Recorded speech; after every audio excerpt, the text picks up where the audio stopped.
Turn 1, Papa Zulu, we're going to execute the miss. Is Brandon working today? 1 Papa Zulu negative, he's off.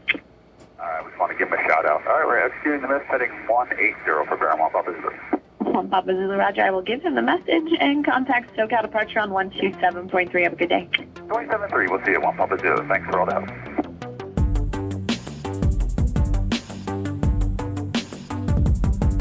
Welcome to Podcasting on a Plane, a view of aviation from both sides of the mic. I couldn't pick one, so why should you? Well, while you're here, you don't have to. On this show, we get all up in aviation from as many angles as possible, and if you're new to the show, welcome. My name is Brandon Gonzalez. I'm an air traffic tower controller at a busy general aviation airport, but I also have about a 25-year background in aviation as a pilot, as a CFI, as an aircraft salesman. I've been a ramper for a couple of major airlines, an FBO line serviceman, a plane crash survivor, and a nitro cold brew connoisseur. My goal is and always has been to serve the aviation community at large and to help you in your aviation endeavors, whatever they might be.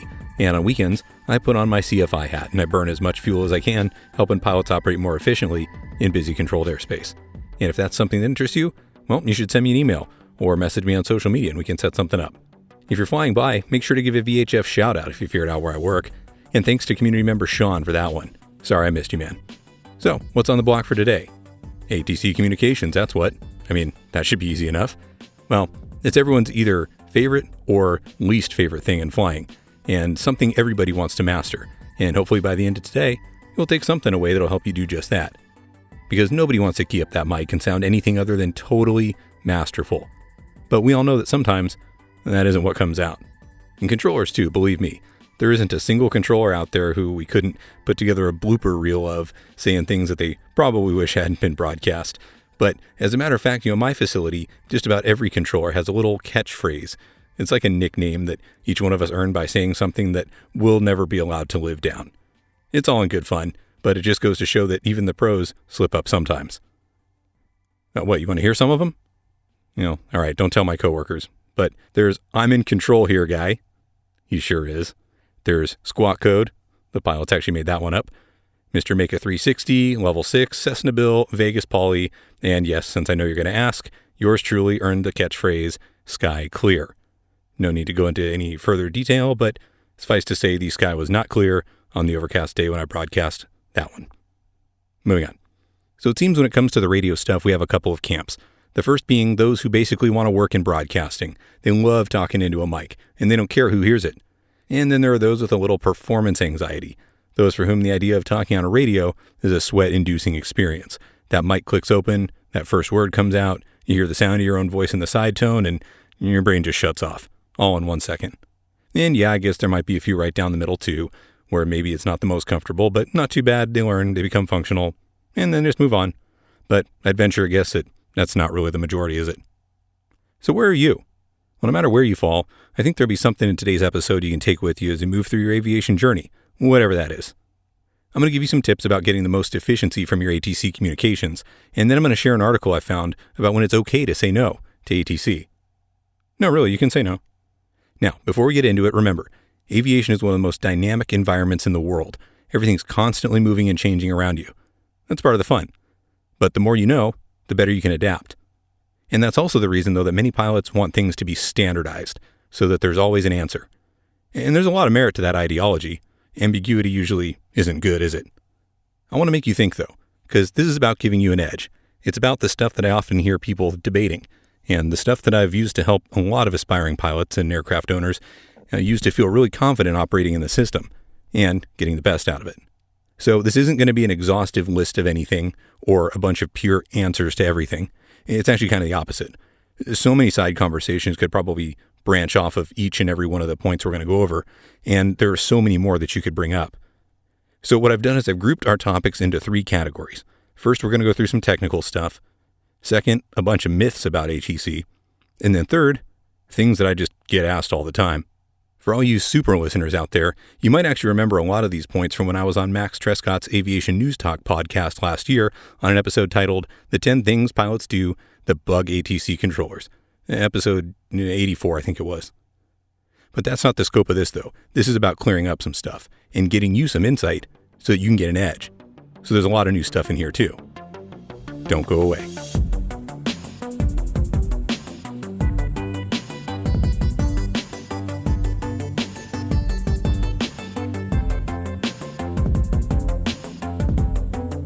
Now, just before I went to record, a really great article came out about the 737 MAX, and I couldn't let it go by without sharing. And this one's about what Captain Sully said to Congress the other day about the whole situation. He's not pleased, by the way. This article comes from Aerotime News Hub, and it's called Captain Sully Weighs In on 737 MAX Crashes in Congress Hearings. The article says, speaking at a U.S. congressional hearing on June 19, 2019, Captain Chesley Sully Sullenberger, deemed as a hero pilot for safely landing a U.S. Airways passenger plane on the Hudson River in New York in 2009, had harsh criticism for Boeing and the U.S. FAA regarding 2 recent 737 MAX crashes. According to Sullenberger, the current U.S. certification process for new aircraft, as well as the pilot training on the Boeing 737 MAX Automated Flight Control System, known as MCAS, are inadequate. Quote, these crashes are demonstrable evidence that our current system of aircraft design and certification has failed us, Sullenberger said in his testimony before the U.S. House Committee on Transportation and Infrastructure on June 19th. Captain Sully answered questions about the Boeing 737 MAX 8, the type of aircraft involved in the fatal crashes of Lion Air Flight 610 in October 2018 and the Ethiopian Airlines Flight 302 in March 2019. The incidents resulted in the deaths of 346 total. Sullenberger relied on his own experience of having piloted the famous U.S. Airways Flight 1549 of 2009 when he was forced to land his Airbus 320 on the Hudson River after the plane blew both engines in a bird strike shortly after takeoff from LaGuardia. All 155 people on board the aircraft survived the incident, which has of course since been dubbed the Miracle on the Hudson. Quote, I'm one of a relatively small group of people who have experienced such a sudden crisis and lived to share what we learned about it, he told the committee. Quote, I can tell you firsthand that the startle factor is real and it's huge. It interferes with one's ability to quickly analyze the crisis and take effective action, end quote. At the hearing into the MAX crashes, which was the third by Congress, Sullenberger strongly rejected the suggestion that pilot error was a factor in the accidents. The retired airline pilot walked through the events in the cockpit of the doomed flights, explaining how the failure of a single angle of attack sensor on the MAX 8 quickly caused multiple instrument indication anomalies and cockpit warnings. These would have created, quote, major distractions and would have made it even harder to quickly analyze and respond to the situation. Quote, within seconds, these crews would have been fighting for their lives in the fight of their lives, Sullenberger said. Boeing announced it had completed an update to the MCAS software in May 2019.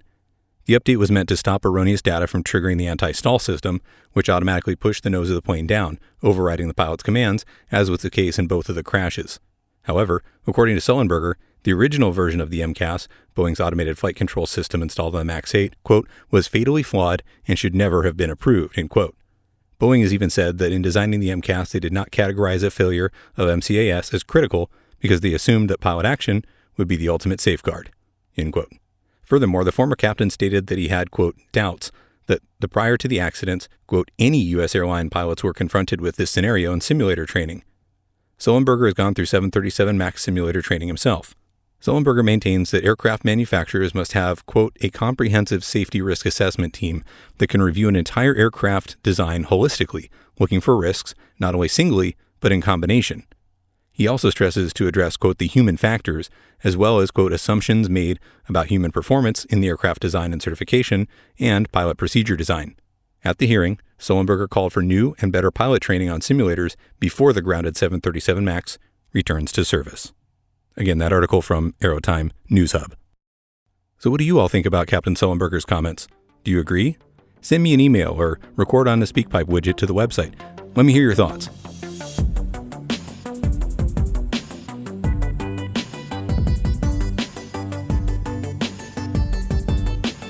Well, even though I edit this myself, I still set myself up to follow the toughest act ever. Amazing comments by Captain Sullenberger. So now on to the ATC stuff. Let's start with Group 1, the technical things. Number 1, a great CFI once told me, monitor the freq before you speak, end quote. Great advice. Because radio technology is old, right? But it's still very effective. Only one person can transmit at a time, though, so lots of procedure and etiquette are involved so that we can all share that limited bandwidth that we have available to us. One of the first things that's always mentioned when you learn how to talk on a radio is brevity, right? Using the fewest words possible to get your message across in the shortest bit of time. And of course, the way we do that is by using standard phraseology. It's both brief, and we all know what those special words mean. One of the other most important bits of etiquette to never lose sight of is to make sure you listen to the frequency before you key up that mic. So at my airport, in particular, actually, there's a ton of training going on all the time, mostly on the pilot side, but in the tower too. and I may have issued some instructions to someone, and there's a decent chance that someone's about to respond, but they're not yet quick enough on that trigger. Sometimes, too, we combine multiple sectors, that's for radar, or positions in the tower. What that means is that one controller is keyed up on several different frequencies. This can be done for a multitude of reasons, but of course the most common is in the middle of the night or at times of really, really slow traffic. So you don't always know if you're stepping all over somebody else's transmission on another frequency. But what can you do? Well, sometimes not a lot, but just take a split second to always listen to that frequency before you key up the mic. All right, topic number 2, readbacks. Why talk about this? Well, I get asked all the time. And what exactly is it that should be read back to ATC? And maybe it's some pilots just looking for a way to knock a few words out of their day, or often it's student pilots really wanting to know. But it's not really a hard science. There are a lot of general rules that can all be found in the Aeronautical Information Manual, or the AIM for short. But let's talk about what does definitely need a proper readback every time. Runway hold short instructions. That is definite. Runway incursion avoidance was always a special emphasis area in the PTS, and now in the ACS, same story. Examiners look for this during check rides, and it's always something that the FAA's wanted to emphasize. It's been a hot button issue for years, and reading back runway hold short instructions properly is one of the ways that we can try to cut down on them. So what needs to be read back? Well, your call sign and the thing you're going to hold short of, for instance, runway 26, and the words hold short. So if you just say, Roger, holding short when somebody tells you to, that's not going to cut it. We have to have the end number, hold short of blank. And if all three aren't in there, we're going to have to go through the process again. How about runway assignments and taxi routes? Yep, always have to read back the runway you're assigned and how you're going to get there. My airport's pretty simple. There's only a couple of taxiways, and we're using the primary westbound runway, I'd say 99% of the time. But nonetheless, we still always have to read it back. But could you imagine if you go to one of the big Class Bravo airports and don't read back your runway assignment and how you're going to get there? I don't think it's going to go well. Restrictions. These are some that should always be read back. Altitude, speed, etc. Anytime we in ATC have limited you in some way, we want to make sure that you understand. Sure, you have the right to ask why, but definitely read back whatever it was. Approach clearances too. At least read back the heading, the altitude restriction, speed if any, and the name of the approach. There might be multiple types of approach to one runway, and it's always nice to know that we're on the same page about which approach you've been cleared for. And while we're at it, let's talk about stuff that actually doesn't need a readback. This first one's bound to be a little controversial, but your IFR route clearance, unless you're asked. Now, before you choke on your coffee and send me an angry email, let me explain. At a lot of airports, particularly the biggest ones, radio time, like we talked about before for reading stuff, is at a premium. There just isn't enough time, and too many airplanes are calling. So luckily, we have things like ACARs, where you can get your pre-departure clearance, and now you can even set up that capability at some airports in ForeFlight. So small aircraft with that capability can get their clearance just like the airliners do. But even with that technology, there will still be a ton of clearances that have to be read VHF style. And at those biggest of airports, you're often going to be asked to read back only your clearance limit, the departure procedure, and your squawk code, unless you have some questions. Last time I was at LAX, for example, that was exactly the case. But it was kind of nice. And at a lot of airports, you can get away with doing this on the regular. Assuming you copy the whole thing and you're sure, you can just read back that you copy all and squawk 1, 2, 3, 4, or whatever the code is. And I know what you're thinking. Part of reading back that whole thing is to make absolutely certain that you've got it right. And you know what? That is totally cool. I'm not going to stop you. I'm just giving you food for thought. So what else doesn't have to be read back? Well, every single word in the clearance verbatim. Sometimes I'll issue a clearance with a whole bunch of required information that isn't really required to be read back. For example, when I use lineup and wait at my tower, since we don't have ASDX, I have a whole bunch of required things I have to tell you. Let's say you're taking off. I need to tell you where the next arrival is, and as I issue your lineup and wait instruction, you don't really need to read that back, just the lineup and wait part with a runway number and your call sign, of course. But I especially don't need to hear that you're looking for traffic. That one always gives us a little laugh. But you get the idea. And before we depart the fix on this one, I want to share one of my all-time favorite words. And that's for everything not requiring a specific readback, there's Wilco. One word that says, I understand and will comply with all the stuff you just told me. I use it extensively. Let's move on to topic number 3, which is traffic calls. Another really good instructor of mine back in the day gave me some really good advice that served me well for the 20 or so years since he told me this. And that's that there are only 2, quote, states of being with respect to traffic. And it's either that you're looking for it or you have it in sight. And he was big on not using the word traffic if you don't have it. You're just looking searching works too. And when you see it, you're traffic in sight. One thing we hear all the time is, I got him on the fish finder. And that's fun and all, but it doesn't count.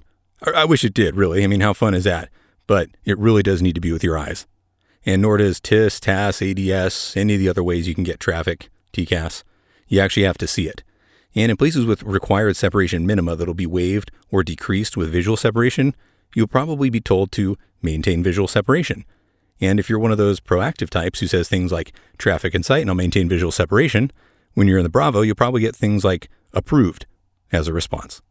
And our last bit of technical stuff here is clearances that come with restrictions and caveats. Because clearances come in all types, right? Everything from the initial ATC route clearance to things like crossing restrictions and immediate takeoffs. The important part is don't accept a clearance that you can't or don't want to comply with. And please, please, please don't accept it and then not do it.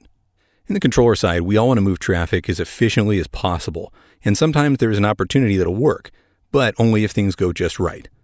At towers, for example, the one that always seems to come up is immediate takeoffs. If you're not ready to hightail it out of there, just say you're unable. Because like I said, we're there to move traffic, but we're also, more importantly, there to keep you safe. So don't let me hustle you.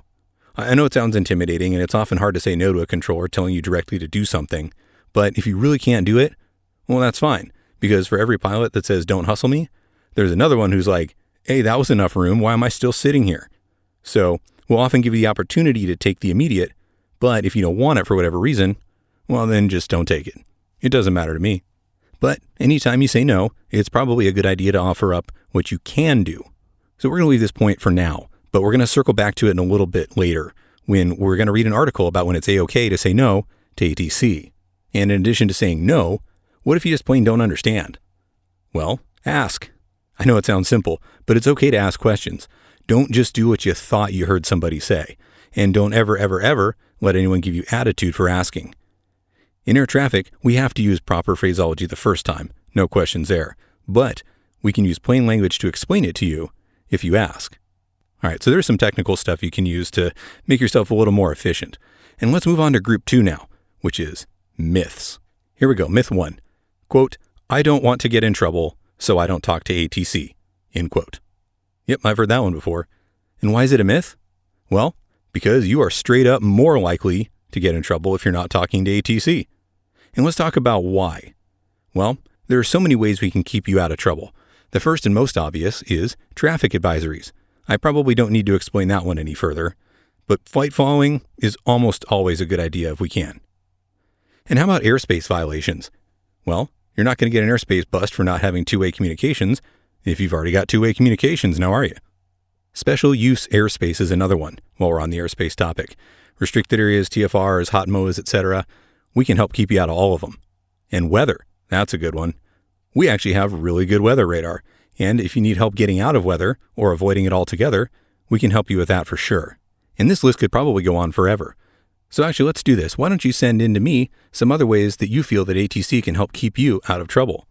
And to finish up the point, remember in the last episode when dispatcher Mike, a pro airline dispatcher who's also an experienced pilot, said on this show, always get flight following.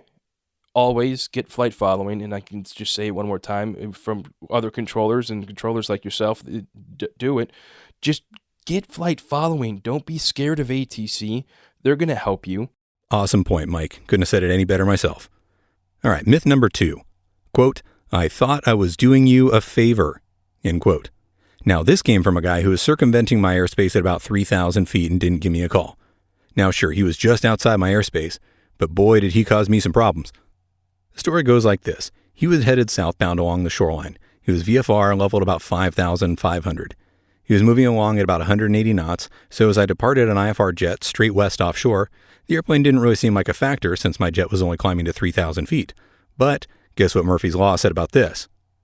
Well, the VFR airplane started descending and made a turn at the last minute to hook around my delta. I had to scramble to coordinate an alternative heading and a level off altitude right at the MVA for the departing jet. I'll tell you what, nobody was happy about that one. So I tagged up the airplane as an airspace violator using the code we use to track planes like that, and the tower of the airport he ultimately landed at called me, and they asked what I wanted to do. So I had him instruct the pilot to call me, and when he did, I told him he didn't actually bust in the airspace, but what the heck was he thinking? And that's when he told me, I thought I was doing you a favor. Okay, well, that wasn't what I expected his reaction to be. So I asked him, what do you mean? And he said he thought that ATC didn't want to talk to any airplanes they didn't need to. So I told him exactly what I'm about to tell you. He learned it was all good, but the point is, most controllers actually appreciate courtesy calls.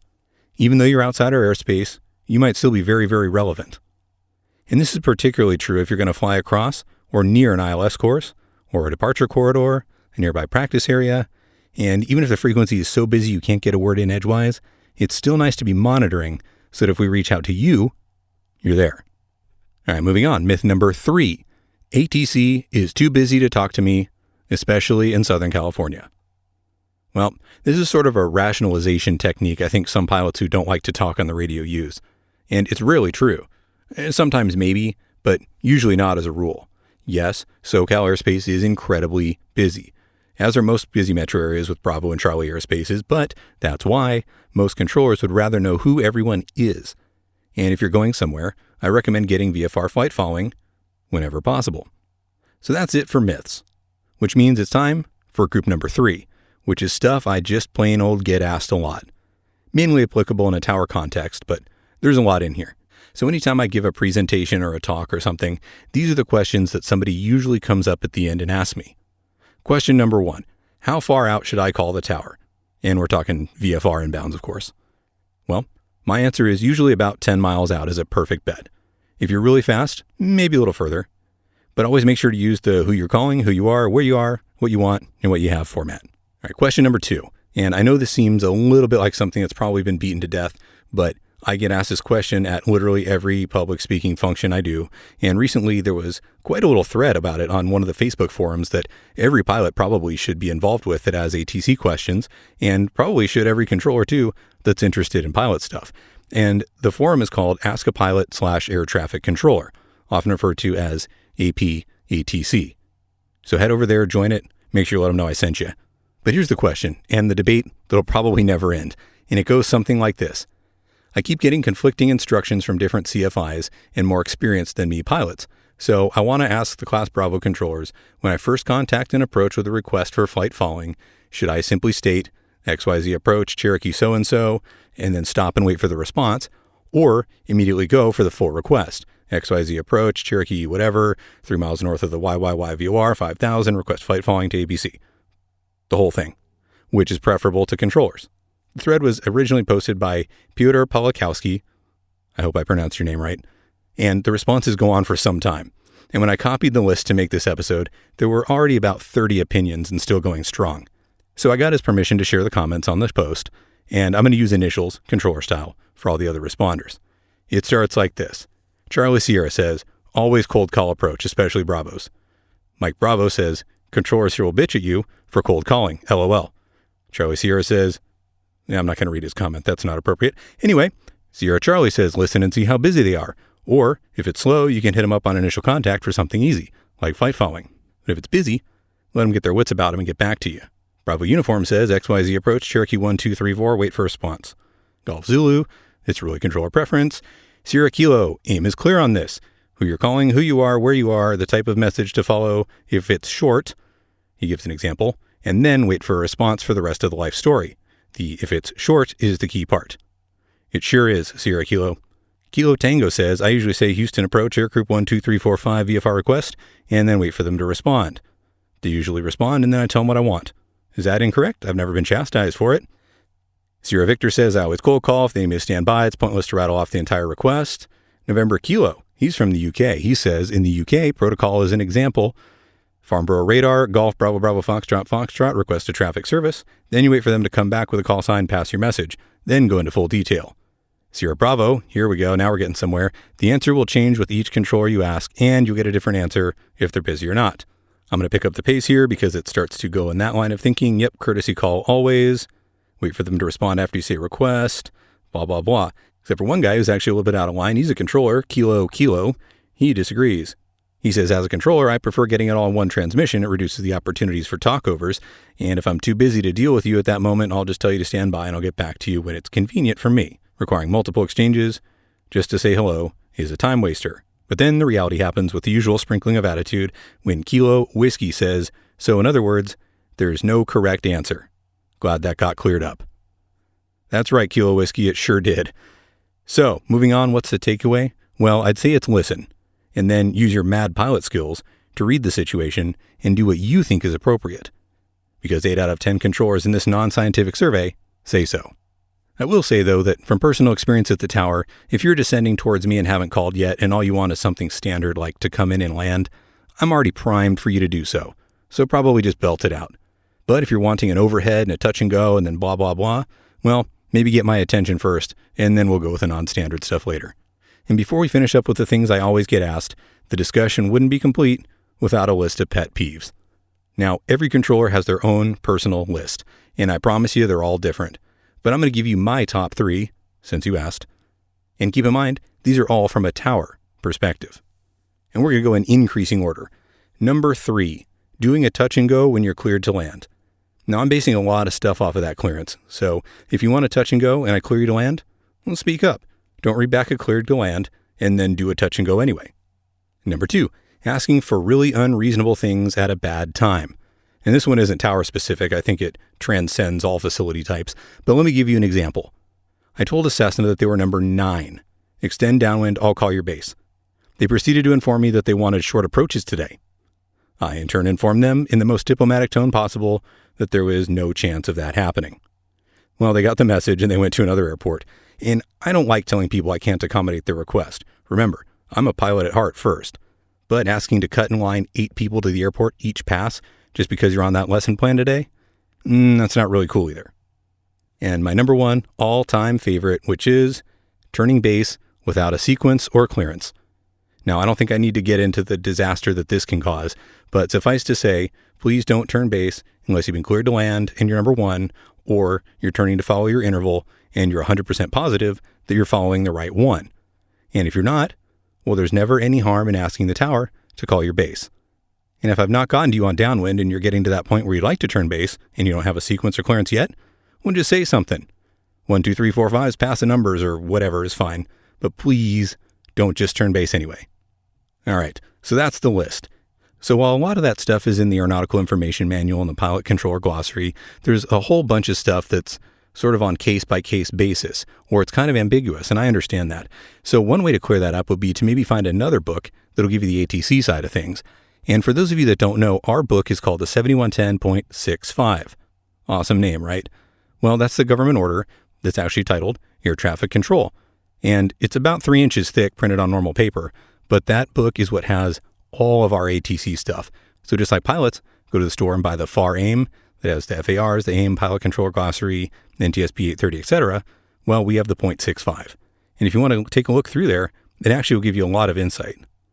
Also, ask a really good CFI, or find yourself a mentor, or my all-time favorite, which is visit your local facility. It's amazing what you can learn by watching us do it firsthand. Now, there's a really cool bit that Bold Method did on this, and it's called When It's Okay to Say No to ATC.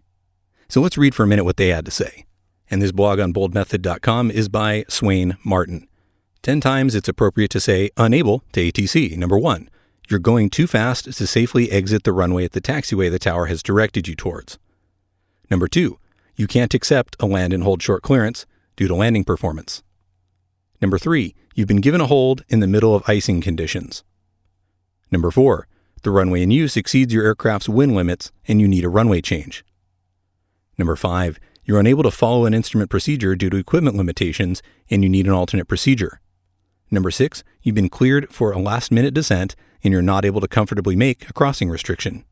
Number 7, you're unable to maintain a 500 foot a minute climb rate under IFR. Number 8, ATC gives you a speed restriction that you can't maintain. Number 9, you've been assigned an altitude that you're not comfortable or capable of flying at because of weather, oxygen requirements, etc. And number 10, in short, anytime you're given a clearance or instruction that affects safety of flight or exceeds your aircraft's limitations. Keep in mind, though, avoid giving simple, unable response without closing the loop. If time allows, briefly explain why you're unable to comply with an instruction and suggest an alternative. Again, that blog post by Swain Martin. And if you're not familiar with Bold Method, go check him out at boldmethod.com.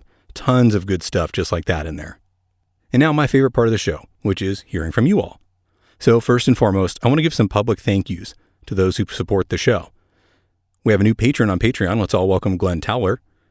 And we had a nice donation last week from Derek Thomas via the one-time PayPal option. And I want to give credit to our biggest supporters as often as I can. And I don't have a fun name for all of you. Maybe you could help me come up with one. But the A crew for sure is comprised of Paula and Vince, Brian Juarez, the photo mission pilot, Jeff Riolo from Empower UAV, Ted Crossan, the pilot extraordinaire, Captain Jeff Nielsen, the airline pilot guy himself, Joe Godfrey, Jamie Ploon, and Thomas Qualwasser. You all rock. Thank you so much. If you're interested in supporting the show too, you can go to podcastingonaplane.com and click on Support the Show. And both the Patreon and PayPal options are there. And it was a good month for iTunes reviews too. Got a couple new ones to share. Bender 2000 says, I'm a student pilot with 20 hours of flight time. Brandon does a great job of humanizing the ATC side of aviation and does an excellent job bridging the gap between pilot and ATC in a fun and entertaining way. Thanks for the great content. And Prartree says, thanks for a great podcast. Looking forward to each episode. Well, thank you, Prartree, and I look forward to making each episode. If you have suggestions for show topics or individuals you want me to interview or social media I should be sharing, say something. If you want to set up an instructional or mentoring session, well, head over to podcastingonaplane.com/contact and we'll set that up. Or if you just want to shoot me an email, the address is my name, Brandon, at podcastingonaplane.com. If you really want to have some fun, go to the website and record the post-show disclaimer. Got a really good one of those coming up today. Well, that's all for now.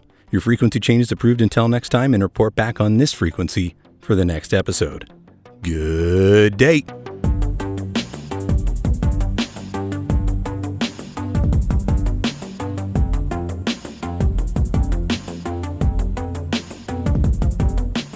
The Podcasting on a Plane podcast is presented for entertainment purposes only. Brandon's comments and those of his guests, the website's content, and any of the social media, etc., are not part of his official responsibility as a controller or as an FAA employee. The views and opinions you hear on the podcast are his, and those of his guests, and not necessarily that of the FAA. Also, while he's a CFI, he's not acting as your CFI, nor is he your mechanic, your doctor, your shrink, or your spouse. This podcast is presented for entertainment, camaraderie, and fun, but is in no way, shape, or form professional advice or legal counsel. If you're in need of professional advice, get some from somewhere more appropriate than a podcast, no matter how good this one may be.